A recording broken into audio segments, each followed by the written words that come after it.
presentation tonight was Dr. Megan McClelland. She received her PhD at Loyola University Chicago. She came to OSU in 2001. She specializes in early childhood development.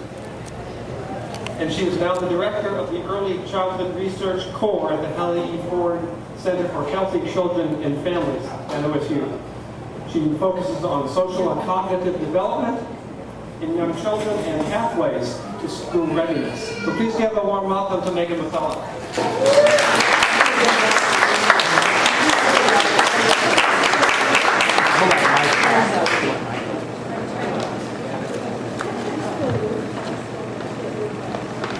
Welcome. Whoa, it's on. I'm on. Okay. Thanks a lot for coming. This is a lot of fun. I'm happy to be here tonight. Thanks for having me. I had my two little ones here, but I think they've gone home, which is probably good in case there's a bad example of self-regulation that is happening. So I'd rather you not all watch. And I'll talk about that a little bit just because we are living that development at my household these days. I have a 2-year-old and a 4.5-year-old, so it's a very humbling experience. I'm going to talk tonight about self-regulation and what we mean by that. And as you saw from some of the questions, this topic has really generated a huge amount of interest in our society. There's incredible emphasis on helping children be successful in school and also in life, and figuring out how to help them appropriately manage their thoughts, feelings, and behaviors.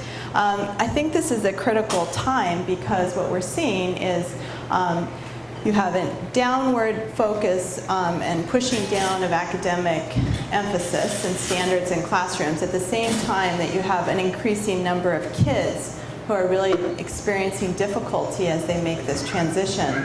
I'm going to talk specifically about the transition from sort of preschool into early elementary school, but we've also looked at this other transitions. So they continue to be important throughout our lifespan. And tonight I'm going to try to, convince you about the importance of these sorts of skills. Especially I'm going to focus on young children, but really the real point here is that how these are foundational skills that really lay the foundation for a lot of outcomes that we have in life. Whether or not what do you do when your flight is canceled in Minneapolis and you have 2 small children and you're trying not to lose your mind and you're trying to demonstrate some sort of self-regulation after traveling for 24 hours, right? And so those are kind of how these skills continue to be important as we get older.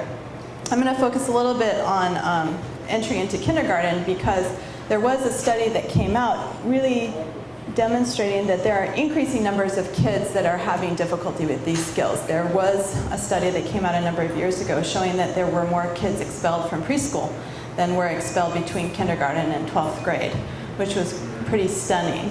And I think part of the reason for that is there's multiple reasons, but one of them was that children are really having a difficult time figuring out how to learn to control their thoughts, feelings, and behaviors. So what do we mean by self-regulation?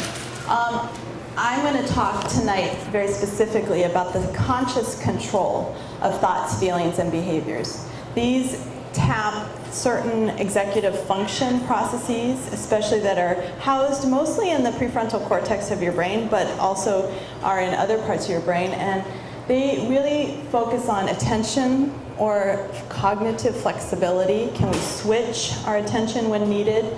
Working memory, can you remember instructions?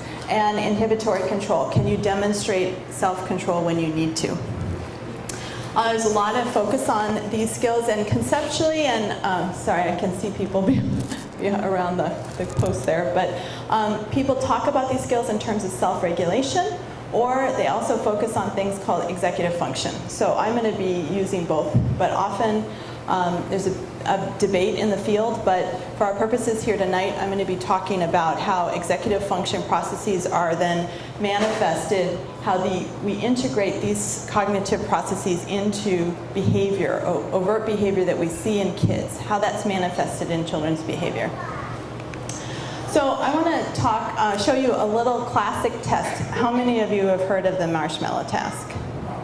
So you may have seen this video, but I think it's a great demonstration of, this is a classic test from the 60s, Walter Mischel, but I think it's a really good way to demonstrate what we mean by self-control or self-regulation. So do you want to start? Hopefully we'll go.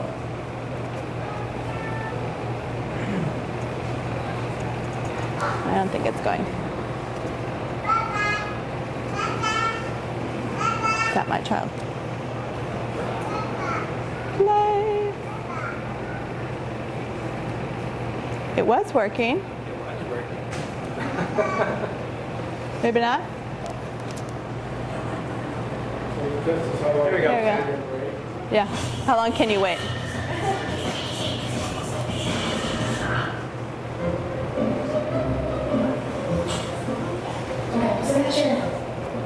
All right, here's the deal. Marshmallow for you. You can either wait, and I'll give you another one if you wait, or you can eat it now. When I come back, I'll give you another, so then I want you.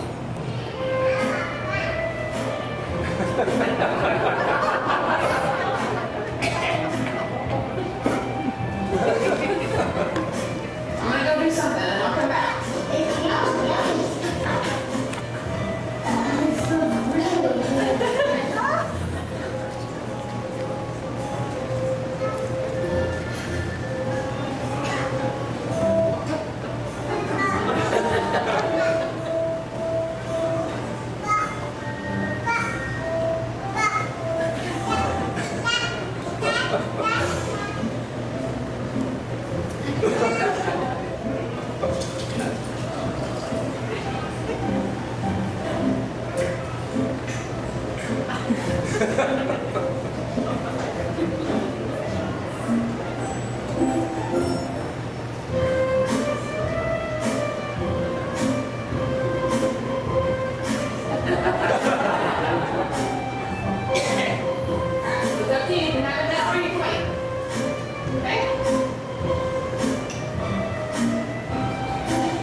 Sorry. I think that's such, if you've seen this, it just, every time I see it, it's funny. I mean, it's really difficult for young kids to be able to delay the temptation and wait for that second marshmallow. I actually haven't really tried this at home, and I'm not sure of the outcome there, but I try not to take my work home with me. But what we do know from a lot of research, 30 years of research, is that the kids that were able to wait and delay the gratification, wait for that second marshmallow, 20 years later did significantly better, did much higher on tests of the SAT, on sort of educational outcomes, other kinds of life outcomes. So there's something going on. And this, we've also continued to work in this area and specify a little bit more clearly what's going on. And what we found is that it turns out that these skills are really foundational and are a key predictor of a number of outcomes. And there's been just an explosion of work in this area in the last 12 years. Things like social skills, social competence, social emotional development in young kids. This helps, your ability to control yourself. Obviously, kids like you better than if you flip out and fly off the handle. It's easier to be around you.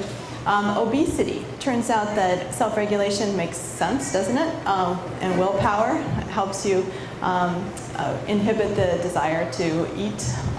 I'm working on that one. Short and long-term academic success, my colleagues and I and my great graduate students have been focusing on some of this work. And in a recent study, we did find that parents who rated their children at age 4 as having strong self-regulation. And this was measured by a child's ability, very simple questions. Could your child pay attention and persist on activities? We were actually quite stunned that those children had nearly 50% greater odds of completing college by the time they were 25.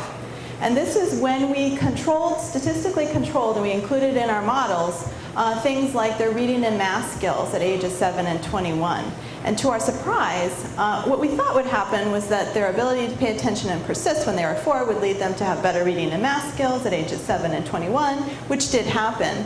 But the thing that was the strongest predictor of when of actually completing college when you were 25 was not your reading or math skills. It was your ability to pay attention and persist when you were 4.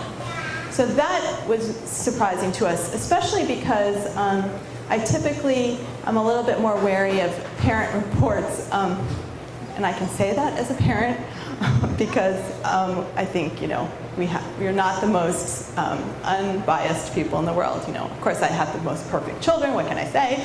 And so I was surprised. But I think if you ask parents the right questions, they're very accurate reporters. And then work by James Heckman has also pointed to the importance of these skills in terms of long-term health and educational outcomes, wages, employment, looking more from the economics perspective. We do find, and when you look at the development of these skills in young kids, we do find there's something we often say that boys lag behind, that they have a harder time. And there's some support for this. The effect sizes are small, so I don't want to overstate this, but we do tend to find that girls have somewhat stronger levels of self-regulation when we measure this than boys, and teachers will also report that. Again, I don't want to make too much because when we often put them into our statistical models, they fall out. They're not a huge predictor. So it has some important implications. I think we maybe sometimes overestimate the gender difference. We did look recently at some international data from colleagues, and what we found is that we had a measure that I'll briefly describe called the head, toes, knees, and shoulders. And we did find that girls in the United States scored significantly higher. This is a little game we play with the kids. It's like an opposite Simon Says task. And touch your head and touch your toes. And now when I say touch your head, I want you to touch your toes instead. So it's an opposites sort of game. We found that when we gave them this direct game that we played with them, the girls in the US scored significantly higher, but there were no significant gender differences when we looked at when we gave kids the same game in Taiwan, South Korea, or China. So there was a gender difference we found when we directly measured these skills in the United States, but when we went over we had about 800 kids total across the samples. In Taiwan, South Korea, or China, there was no significant gender difference. Girls did just as well as boys. And some of that you could point to is the increased emphasis on self-control in Asian societies and some other things. Interestingly, this was our most interesting result. Teachers, however, in Taiwan, South Korea, not China, and the US said girls had significantly stronger self-regulation in the classroom than boys.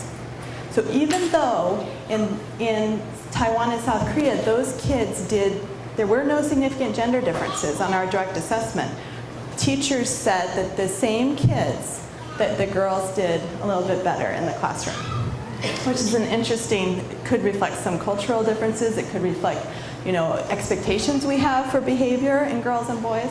So, and that was an interesting paper that we're continuing and work we're continuing to do.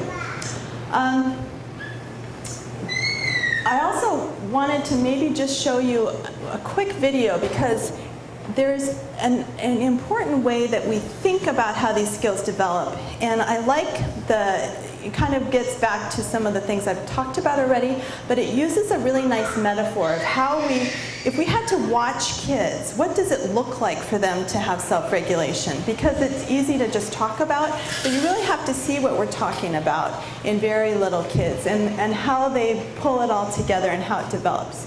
And they talk a lot about it as an air traffic control system, which I find really useful. So let me just show you this short video about this. Hopefully it will work. And they talk about in terms of executive function, but we're again using them interchangeably. Science tells us that brains, minds, are built, not born. And at the center of this dynamic architecture are a set of skills called executive function and self-regulation. Children's self-regulation and executive function are key ingredients in their lifetime performance.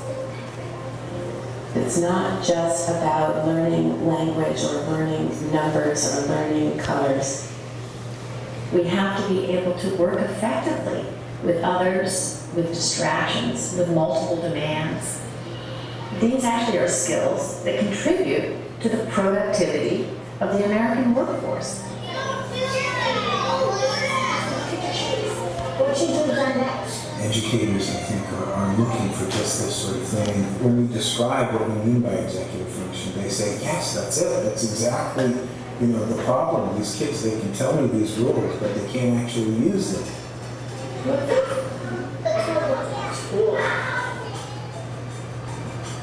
What is executive function? Probably the best way to think about it, it's sort of like an air traffic control system in the brain. Just like an air traffic control system has to manage lots of airplanes going on, lots of runways, and really exquisite timing and so on. A child has to manage a lot of information, avoid distractions. We really think of it as involving working memory and inhibitory control and mental flexibility. Take a situation where a child is having to take turns. So first of all, the child has to have inhibitory control. The child has to be able to stop whatever he or she is doing and let the other child take a turn. But when it's your turn again, you also have to remember what it is you're supposed to be doing. So that pulls on working memory.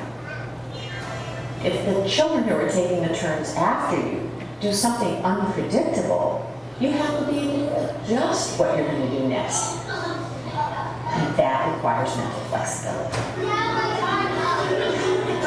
Children who are struggling with these capacities often look like children who just aren't paying attention, or children who are deliberately not controlling themselves.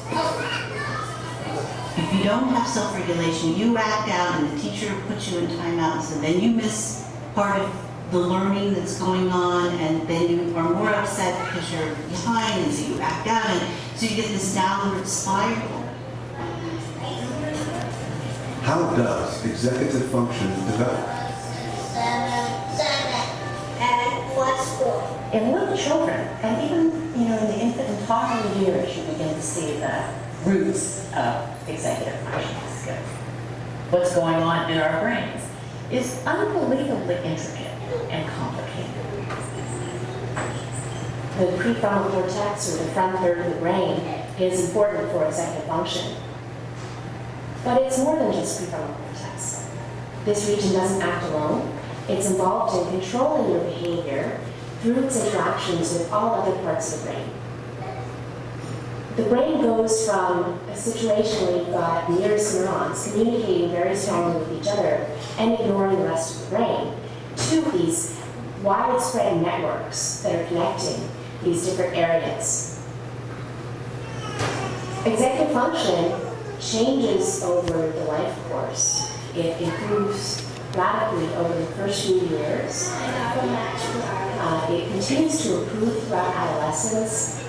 It's not until early adulthood that you have the adult-type networks that are very strongly activated that connect different brain regions together. Let's take notes. Also, we believe that executive functions can be trained. It's just like going to the gym. So the more you practice in these areas, the stronger the capacity is likely to become because you're hoping to strengthen those neural connections. Mom, you're at 94. Slowly but surely, you're going to be able to step back And that child's going to go into the world with these skills where they can get along with other people, change rules, and they can be flexible, and they can accomplish new things, and they're unafraid.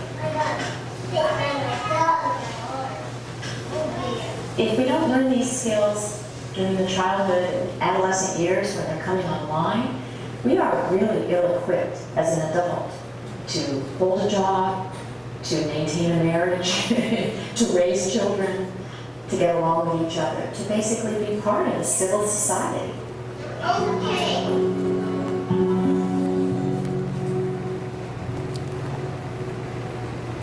So I just wanted to highlight that. I really love how you can see this in young children. You can see these skills, and we take them so much for granted. And yet, what we know is that they're really important if we don't have them. And lots of kids, sort of maturationally, they develop these skills without any problem.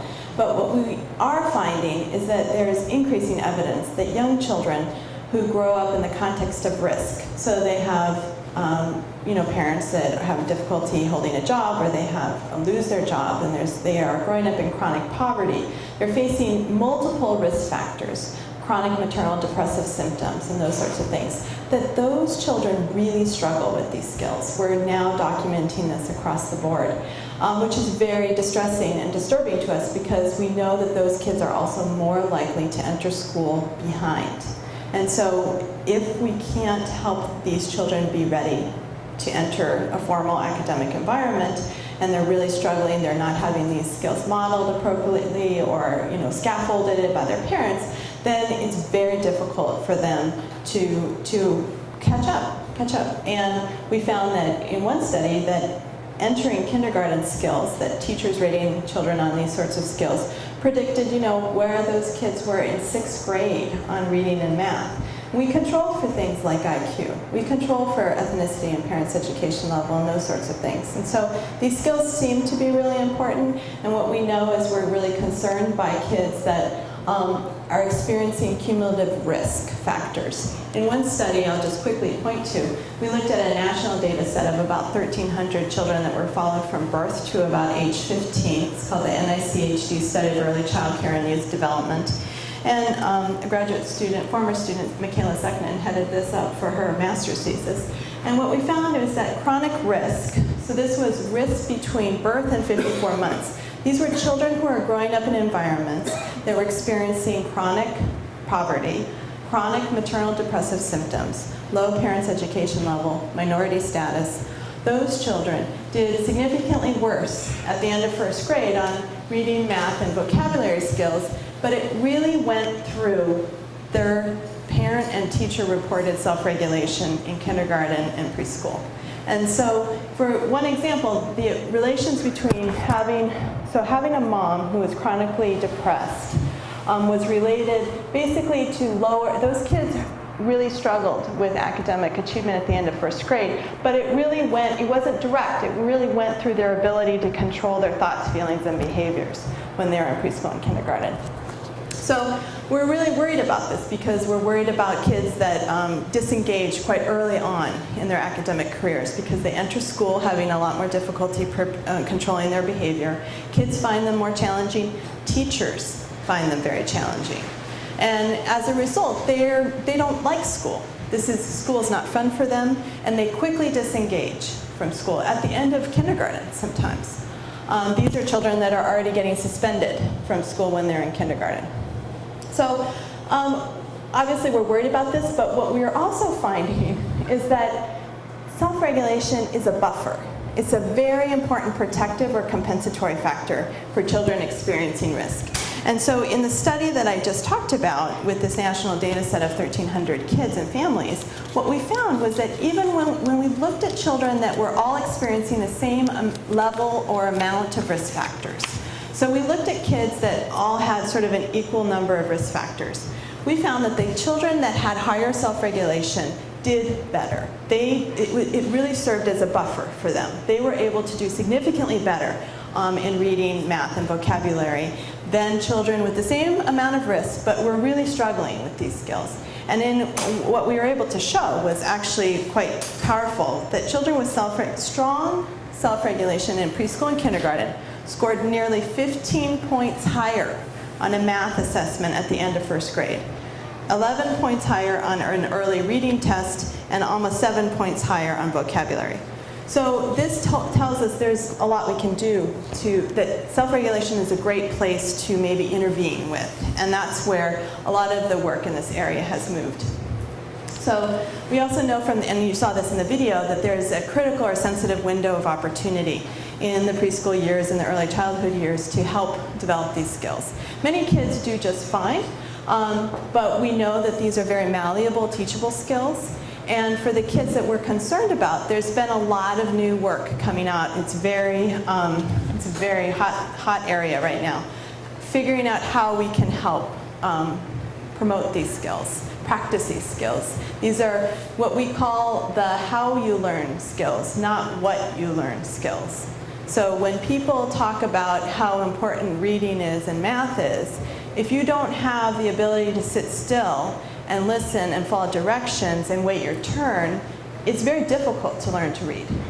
So if you don't have that in the first place, then the academic skills are going to be much more difficult to get. So we've now are showing there's a number of interventions that have been found using, we've come a long way in this field. So we're using randomized controlled designs, where we're randomly assigning kids to a treatment or a control group, and we're really trying to figure out and get more at causal relations, not just how things are related to each other. We're really randomly assigning them like they do in medical trials. And what we're finding is some nice evidence to show that interventions that really promote self-regulation can help children's behavior. We've done, with some graduate students of mine, we've done 2 randomized control trials with 2 different samples of kids. And what we've been focusing on is a preschool intervention using music and movement classroom games. We basically, in preschool, go in and we take over circle time. And we use movement and music games. But the thing with them is they're complex and they get more difficult. And we add rules, and then we call them cognitively complex. And so we have them, it's really a practice of their ability to stop and think and remember what they have to do and then do the opposite. And then we'll go through, and there's 8 weeks of these kinds of games, and we continue to add in new rules or cognitive complexity. And I'll give you some examples of this in a little bit. But what we found now in 2 different studies is that the kids that were randomly assigned to our intervention really showed nice, significantly better gains in self-regulation over the preschool year compared to kids that were in the control group. And there were no significant differences in these groups of kids at the beginning. That's what random assignment does, right? And so it worked. So we had some nice similar groups at the start. And then we also found some really nice gains in early achievement. Modest, I would say, modest, but there were some indirect effects on improved academic outcomes in the spring of preschool. What we found also in our most recent study was that children that were, the most recent study had about 300 kids, 280 kids, preschool kids, and they were all low income. Because in our previous study, we had found that our strongest results were for kids that were most at risk. Our low-income kids that were starting the school year really at the lowest levels of these skills. They gained the most over time. And we also found some nice transfer effects to improved reading and math skills. The children that were the most at risk in our most recent sample, these were kids that were low income but also English language learners. And their demographics were that they were all low income, but their parents really showed the lowest levels of education. They were just low income in a number of areas. But those children actually showed an additional boost in math skills by the spring of the preschool year. And this is before they even get to kindergarten. Because of our music and movement 8-week intervention, children that were low income and English language learners actually showed an additional 11-point gain in math compared to English-speaking children in the intervention. And then compared to the kids in the control group, they made a 23-point gain in math. I mean, it was just absolutely substantive and striking to us. So we know that these kids there's a lot we can do we're trying to change the trajectory just a little bit to provide some stronger foundational skills so that when they get into kindergarten, I once had an administrator ask me, well, what's in this for us?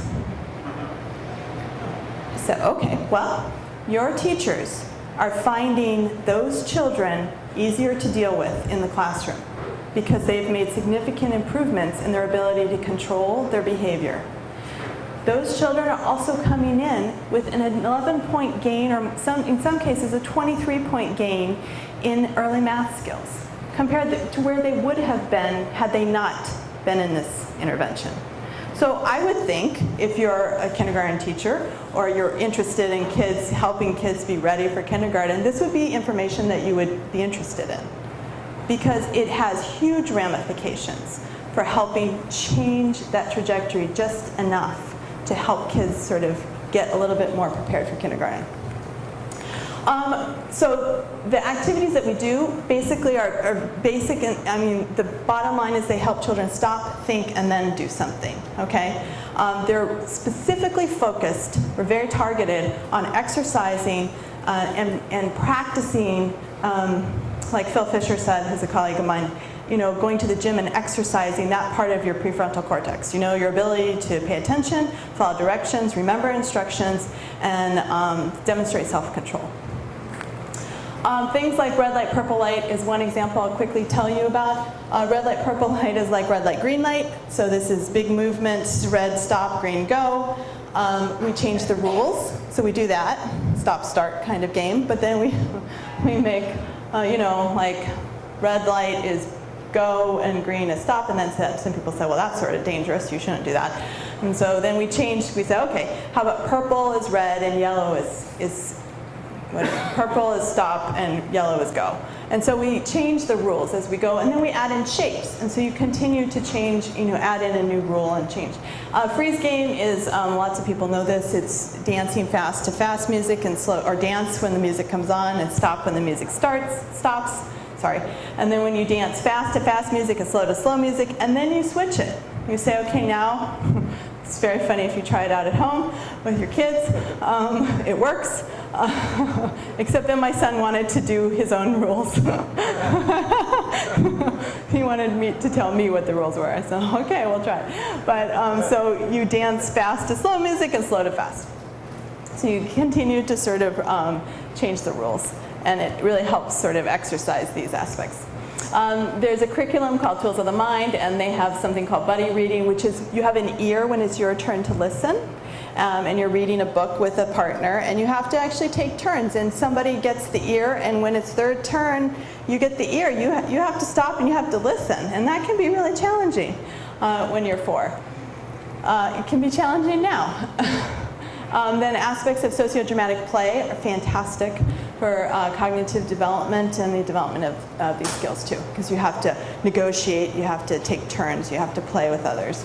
And then there's this great one called turtle technique. If you haven't heard of that, it's when kids get really upset and you say, okay, I want you to do the turtle, and you go into your shell and you try to give them a little time out so they can calm themselves down. I think it probably works it's been found to be very effective. Does not work with my son, but I've tried it really a lot. He's really not into turtles. So then we tried trains. How about trains? So go into your shed and calm down, and he just didn't want to hear it from mommy. So I don't know, maybe if his teacher, I'm going to suggest it to his teacher, but he's doing great as it is. But we're still struggling a little bit with self-regulation, and we're trying. So I keep updating every time I give this talk.